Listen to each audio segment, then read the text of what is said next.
Hello students, good morning. This is Naveen Sharma. Today we will discuss the classification of enzyme. Previous class में अपन ने enzyme देख पढ़े थे. Enzymes को influence करने वाले फैक्टर्स देखे थे जो कि क्या करते हैं, एंजाइम की एक्टिविटी को कम या ज्यादा करते हैं. ठीक है, अब अपन देखते हैं क्लासिफिकेशन ऑफ एंजाइम. क्लासिफिकेशन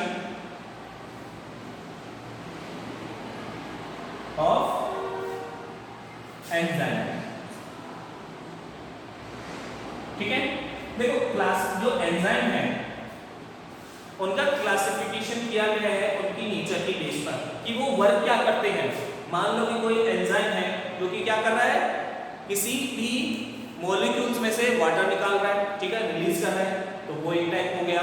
किसी का ऑक्सीडेशन कर रहा है, वो एक टाइप हो गया. ठीक है, तो इस तरीके से अपन क्या करते हैं, क्लासिफिकेशन जो आता है एंजाइम्स का वो बेसिस क्या है, उनके फंक्शन के बेस पर. ठीक है, तो जो सबसे पहले अगर अपन टाइम देखें, जो फर्स्ट टाइम आता है एंजाइम का वो आता है ऑक्सीडो रिडक्टेज. ठीक है, ऑक्सीडो रिडक्टेज. देखो नेम से है, क्या आ रहा है अपने नेम से, देखो अपने को रखना नहीं है. ऑक्सीडो और रिडक्टेज ये क्या करेगा, जो एंजाइम है वो रिएक्शन का क्या करेगा, एक सब्सटेंस का क्या करेगा, ऑक्सीडेशन करेगा, और दूसरे सब्सटेंस का क्या करेगा, रिडक्शन करेगा. ठीक है, अगर ऑक्सीडेशन रिडक्शन हो रहा है तो वो क्या होगा, ऑक्सीडो रिडक्टेज. ठीक है, अगर अपन इसके अंदर एग्जांपल देखें तो एग्जांपल अपने बुक के अंदर दिया गया है, इस तरीके से दिया गया है. दो सब्सटेंस है. ठीक है, समझो, एक तो है अपना फर्स्ट सब्सटेंस, सेकंड है आपका एस डैश. ठीक है, इस तरीके से दिया गया है, दो सब्सटेंस दिए गए हैं. ठीक है, फर्स्ट अपना हो गया एस, दूसरा क्या हो गया अपना एस डैश. ठीक है, अगर अपन देखें तो इसके अंदर क्या होगा, एक का ऑक्सीडाइज्ड होगा और दूसरा क्या होगा, रिड्यूस होगा. ठीक है, तो मैं यहां पर लिख रहा हूं रिड्यूस हो गया. ठीक है, और ये क्या होगा फिर ऑक्सीडाइज्ड. ठीक है, ऑक्सीडाइज्ड हो गया. अगर अपन देखें इसका और क्या हो सकता है, एच डैश. ठीक है, इसके अंदर अगर देखें अब क्या हो सकता है, इसका क्या हो जाए, ऑक्सीडाइज्ड. ठीक है, और इसका क्या होगा, रिड्यूस हो जाएगी. ठीक है,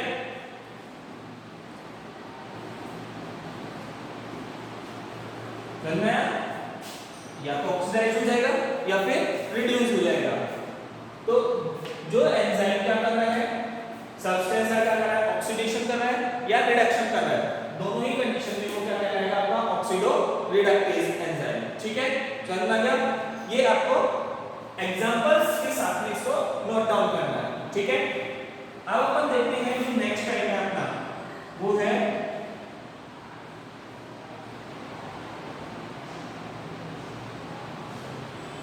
ट्रांसफरेज. ठीक है, ट्रांसफरेज नाम से ही पता चल रहा है ये क्या करता है, ट्रांसफर करता है. अब ट्रांसफर करेगा, किसका करेगा, ग्रुप्स का. ठीक है, अब अपने पास में क्या है, कोई भी फंक्शनल ग्रुप है उसका क्या करेगा, ट्रांसफर करेगा.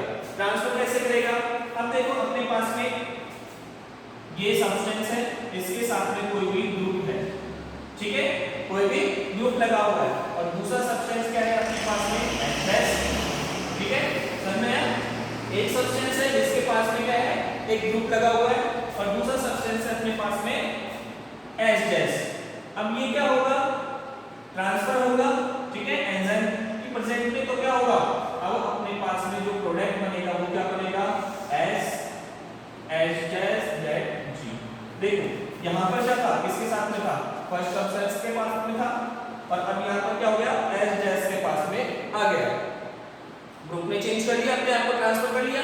ठीक है, तो ये क्या कहलाएगा आपका ट्रांसफरेज. ठीक है, जो नेक्स्ट है अपने पास में, जो नेक्स्ट टाइप आएगा वो है अपना हाइड्रोलिज. ठीक है,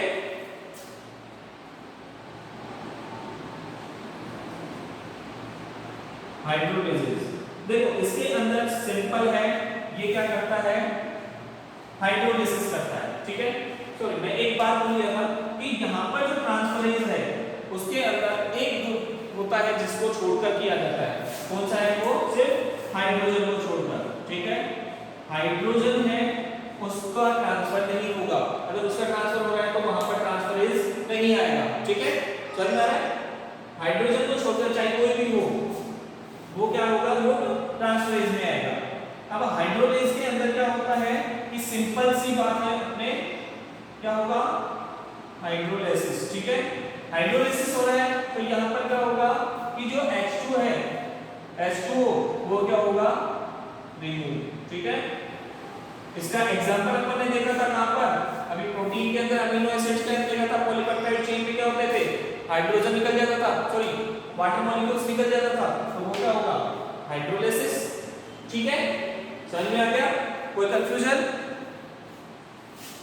अब देखो जो नेक्स्ट टाइप है अपना वो है लाइसिस।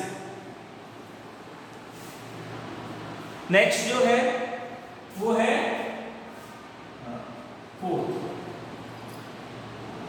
लाइसिस।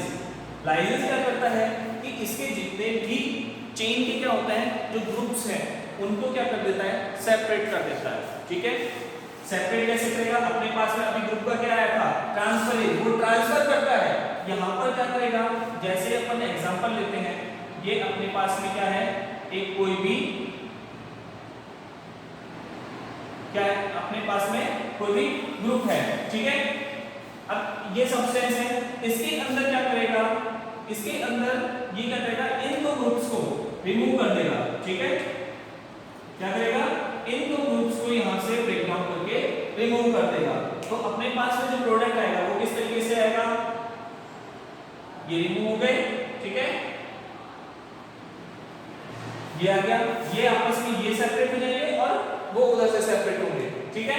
तो इस तरीके से लाइसिस क्या करता है कि जो भी उसके ग्रुप्स हैं उनको क्या करवा देता है, रिमूव करवा देता है, हटा देता है उससे, ठीक है। तो वो क्या हो गए अपने लाइसिस। नेक्स्ट जो अपने पास में है फिफ्थ टाइप का है आइसोमरेज, ठीक है।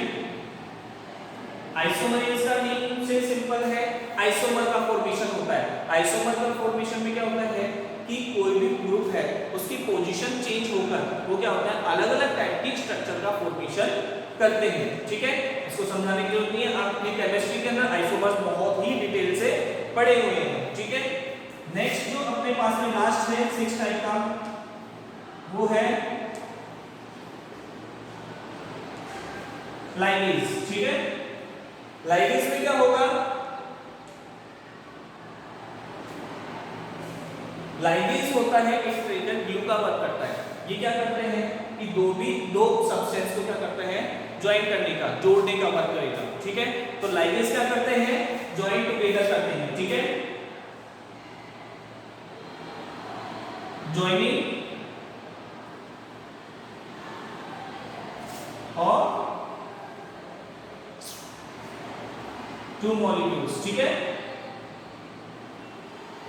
ये क्या करेगा, दो सब्सटेंस में दो मॉलिक्यूल्स को क्या करेगा, ज्वाइन करेगा, ठीक है।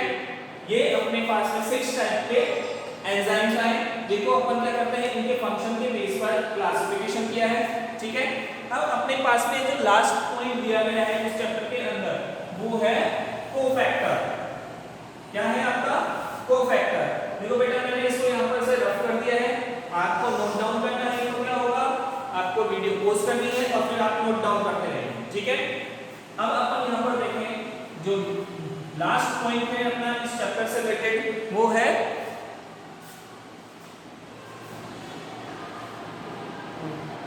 कोफैक्टर।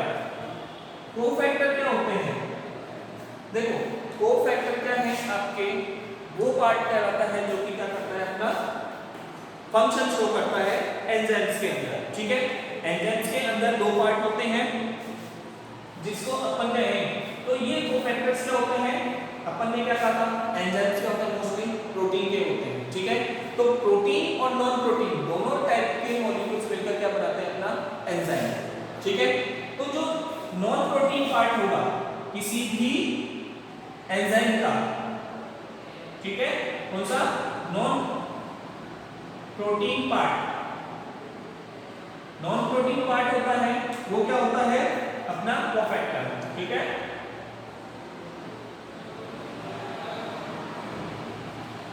नॉन प्रोटीन पार्ट क्या होता है कोफैक्टर होता है, और ये ही क्या करता है आपके मोस्टली कैटलिस्ट करता है। जो कैटलिस्ट करने का जो करता है अपना एंजाइम वो इस पर डिपेंड करेगा कि ये कितना ज्यादा कैटलिस्ट है, ठीक है।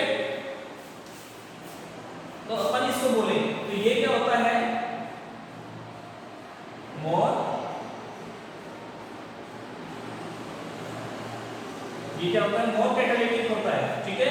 सबसे ज्यादा कैटालिटिक जो नेचर होती है वो कैसी होती है आपके कोफैक्टर की। अब अपने पास में क्या होता है कि जब अपन ने बोला है कि कोफैक्टर क्या है नॉन प्रोटीन पार्ट है, ठीक है। तो अपने पास में क्या होगा एक प्रोटीन पार्ट भी होगा, ठीक है। प्रोटीन पार्ट होगा, जो प्रोटीन वाला पार्ट है उसको नेम दिया जाता है क्या एपो एंजाइम, ठीक है।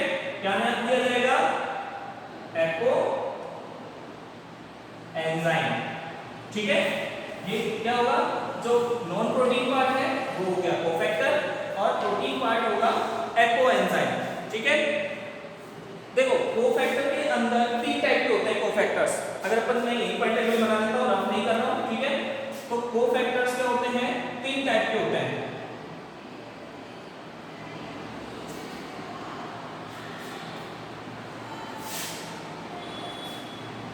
ये 3 टाइपों के होंगे, ठीक है। अगर कोफैक्टर के अंदर देखें तो सबसे पहला आता है आपके प्रोस्थेटिक ग्रुप, ठीक है।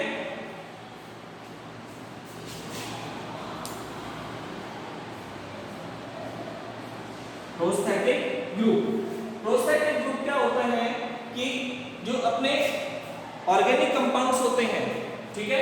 ये क्या होते हैं ऑर्गेनिक कंपाउंड। ऑर्गेनिक कंपाउंड कुछ भी हो सकता है, आपके बहुत सारे डिफरेंट टाइप के ऑर्गेनिक कंपाउंड्स होते हैं, ठीक है।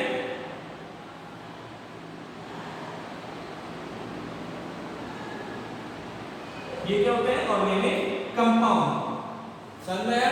और ये क्या होंगे आपके बहुत ही ज्यादा टाइटली बाउंडेड होते हैं, ठीक है।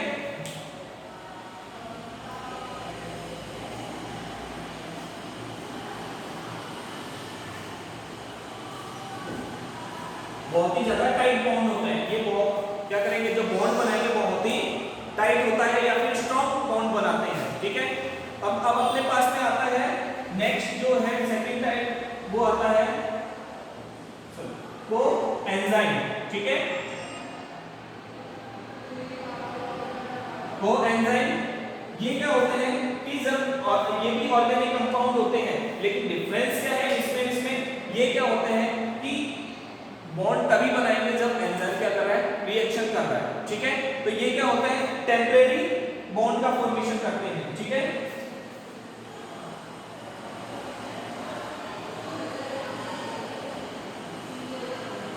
ये क्या बनाएंगे टेम्परेरी बॉन्ड बनाते हैं।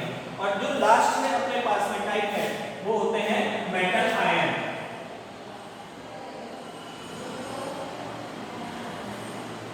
मेटल आयन है, एग्जांपल अपन जिंक का ले रहे हैं, ठीक है, क्योंकि मोस्टली जिंक इंपॉर्टेंट होता है। बाकी इसके अंदर और भी क्या हो सकते हैं एग्जांपल्स हो सकते हैं, ठीक है। ये अपने पास में क्या हो गया कोफैक्टर्स, इनके टाइप्स हो गए। प्रोटीन पार्ट क्या होता है कोफैक्टर होता है, sorry non protein part cofactor and protein part apo enzyme name दिया जाता है, ठीक है। यहाँ पर अपने जो चैप्टर था बायोमोलिक्यूल्स वो यहाँ पर क्लोज हो रहा है, ठीक है। आज इसका एंड है। नेक्स्ट वीडियो के अंदर अपन नेक्स्ट चैप्टर स्टार्ट करेंगे जो कि अपने क्या है सेल डिवीजन, ठीक है बेटा। सेल डिवीजन अपने क्या होता है बहुत ही इंपॉर्टेंट चैप्टर होता है, क्योंकि नीट के अंदर क्या होता है बहुत सारे क्वेश्चंस आते हैं जो नीट की तैयारी कर रहा है, ठीक है। आरबीएससी के अंदर भी क्या होता है अगर आपको सेल डिवीजन लर्न है, ठीक है, सेल डिवीजन आता है तो आगे आपके बहुत ही ज्यादा यूजफुल होगा। इसलिए अब रेगुलर वीडियो देखते रहना, ठीक है। नेक्स्ट वीडियो आपका कल आ जाएगा, तब तक के लिए थैंक यू।